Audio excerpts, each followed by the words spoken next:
ముఖ్యంగా ఏబిఎన్ వీక్షకులకి పేరు పేరు నమస్కారం. నమ్మకం లేదు, వీళ్ళకి ఓటమి భయం పట్టుకుందండి.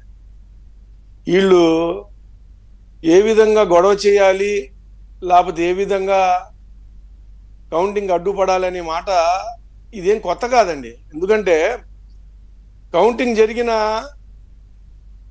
టైంలో ఏ విధంగా మేము అడ్డుకోండి, ఇబ్బంది పెట్టండి అనే మాట సజ్జల రామకృష్ణారెడ్డి గారు, ఆయనకు ఒక నేపథ్యం ఉంది.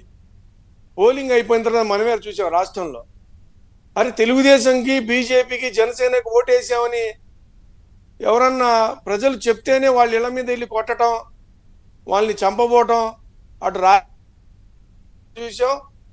అలాగే మా ఉత్తరాంధ్రలో, మా విశాఖపట్నం నార్త్లో అన్నా విష్ణుకుమార్ రాజు గారు మా బీజేపీ తరఫున, మా కూటమి అభ్యర్థి, అక్కడ నేను తెలుగుదేశం తరఫున నేను కోఆర్డినేటర్ని, చీఫ్ ఎలక్షన్ ఏజెంట్ని. అరే ఒక కుటుంబం మీద రాబందుల్లాగా పడి ఇద్దరు కూతుర్ని, ఒక కొడుకుని తలలు పగలు కొట్టారండి. ఇద్దరు కూతుర్లు, ఒక అమ్మాయి గర్భిణి, ఆ అమ్మాయి కాళ్లతో కొట్టారు. ఇలాంటి రాక్షసుల దగ్గర నుంచి మనం ఏం ఎక్స్పెక్ట్ చేస్తాం? ఇదే ఎక్స్పెక్ట్ చేస్తాం.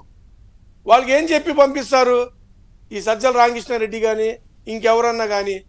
అరే బాబు మనం ఓడిపోతున్నాం అని వాళ్ళు తెలిసింది, వాళ్ళు కాదు ఇలా ఇళ్ల మీద వెళ్ళి కొడుతున్నారు. ఇప్పుడు పోస్టల్ బ్యాలెట్లో ప్రభుత్వ ఉద్యోగస్తులు 5,47,000 పైన పోస్టల్ బ్యాలెట్లు అందుబాటులోకి వచ్చినాయి. దాంట్లో మ్యాక్సిమం పోలైనాయని వారికి ఇన్ఫర్మేషన్ ఉన్నాయి. పోలైన దాంట్లో 90% పైన కూటమికి పడినాయని చెప్పింది. అక్కడ వాళ్ళకి అర్థమైపోతుంది ఓటమి పోస్టల్ బ్యాలెట్తోనే మొదలవుతుంది. అందుకే మీరు ఇలా చేయండి, తిరగబడండి, మీరేమి రూల్స్ ప్రకారం వెళ్తే కుదరదు, అలాంటి వాళ్ళు నాకు వద్దంటున్నాడు. అలాంటి మాటలు ఇంత శ్రీరామ్ అన్న చెప్పినట్టు ఎవరన్నా కౌంటింగ్ ఏజెంట్, ఏ పార్టీ కార్యకర్త అయినా సరే సానుభూతి, మనం ప్రజాస్వామ్యబద్ధంగా ఉండాలి, రూల్ ప్రకారం వెళ్ళాలి. కౌంటింగ్ ఏజెంట్లు కానీ, చీఫ్ ఎలక్షన్ ఏజెంట్లు కానీ మన యొక్క పూర్తి సమాచారం ఎలక్షన్ కమిషన్ దగ్గర ఉండిద్ది, పోలీసుల దగ్గర ఉండిద్ది. పిచ్చి పిచ్చి పనులు చేస్తే మాత్రం తాట తీస్తారు. మనం న్యాయబద్ధంగా వెళ్ళాలి. మీరేదో అక్కడ ఎలా ఉండిద్ది అంటే మేము చూసాం. నేను నిన్న కూడా నా కౌంటింగ్ హాల్ దగ్గర వెళ్ళొచ్చాను. 3 అంచెల్లో భద్రత ఉండిద్ది, అన్ని చోట వెబ్ కాస్టింగ్ జరుగుతూ ఉండిద్ది. అలాగే కేంద్ర బలగాలు ఉంటాయి, లోకల్ పోలీసులు ఉంటాయి, డిఎస్పీ స్థాయి అధికారులు ఉంటారు. చుట్టుపక్కల 2 కిలోమీటర్ల వరకు 144 సెక్షన్ ఉండిద్ది. ఇదేమన్నా మన వైసీపీ ఆఫీస్ కాదు, లేకపోతే మన ఇష్టానుసారం చేసుకొని పోతానికి మనం ఏదో చెప్తే సజ్జల రామకృష్ణారెడ్డి ఫోన్ చేస్తేనో, ఇంకో రెడ్డి గారు ఫోన్ చేస్తేనో అక్కడ వినేవాళ్ళు ఉండరు. అక్కడ ఏదన్నా సరే ఎలక్షన్ కమిషన్ వినేవాళ్ళు ఉండరు అని అంటున్నారు. మీరు చెలరేగిపోండి, మేము మానిటర్ చేస్తామన్నారు. ఈడు మానిటరింగ్ చేస్తానికి రేపు ఈడుంటేనేగా 4వ తారీఖు తర్వాత ఎక్కడున్నాడో మానిటరింగ్ చేయాలి మనం.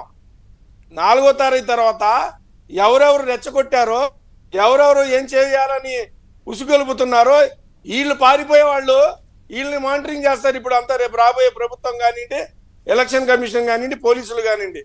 ముందలే ఒకటే మేడం నేను చెప్తుంది, సజ్జల రామకృష్ణారెడ్డి ఏదన్నా సరే, ఇంకెవరన్నా సరే, వాళ్ళు చెప్పే విధానం కానీ, ఉసిగొల్పే విధానం కానీ చట్ట వ్యతిరేకత.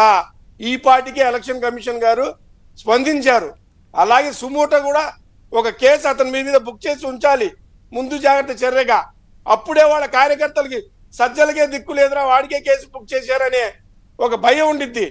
నేను చెప్పేది ఏంటంటే, ఏదన్నా సరే తెలుగుదేశం, జనసేన, బీజేపీ కూటమి గెలవబోతుంది. మంచి మెజార్టీతో సీట్లు రాబోతున్నాయి. ప్రజాప్రభుత్వం వస్తుంది. ప్రజలకి మంచి కాలం రాబోతుంది.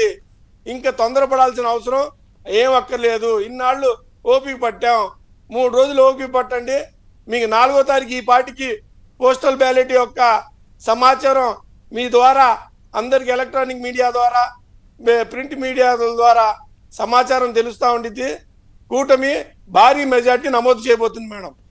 కానీ నజీర్ గారు ఒక పాయింట్, అందరూ మానిటర్ చేస్తారు, వెబ్కాస్టింగ్ ఉంది, వీళ్ళ ఆటలు సాగవు ఇవన్నీ అంటున్నప్పటికీ కూడా మీ అధినేత కూడా ఒక విషయంలో కొంత అసంతృప్తి వ్యక్తం చేశారు కదా. 175 నియోజకవర్గాల్లో 122 పరిశీలకుల్నే ఏర్పాటు చేయడం అంటే కౌంటుకు తగ్గట్టుగా లేదు అని.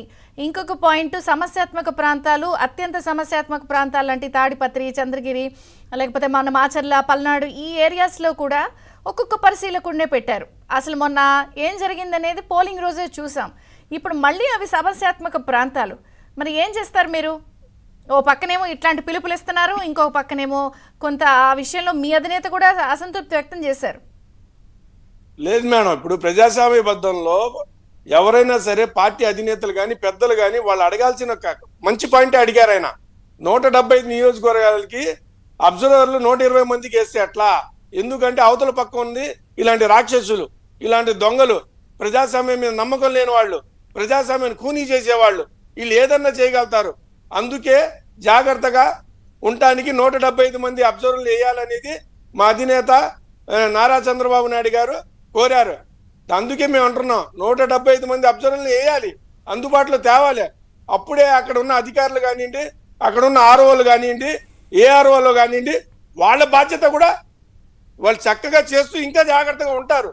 ఎందుకంటే మన పైన ఇంకో అబ్జర్వర్ కూర్చొని ఉన్నాడు, ఏదన్నా మనం తప్పులు చేసినా లేకపోతే మనం ఏమన్నా ఎవరి మాటకి తలొక్కి ఏమైనా తప్పులు చేయాలనిపించినా చేయకుండా జాగ్రత్త పడతారు. అందుకే మళ్ళీ మేము కూడా మీ ద్వారా ఈ చీఫ్ ఎలక్షన్ మన ఆఫ్ ఇండియా కానీ అప్పీల్ చేస్తున్నాం. ఒక బ్రేక్ తీసుకుందాం. బ్రేక్ తర్వాత బీజేపీ వాయిస్ కూడా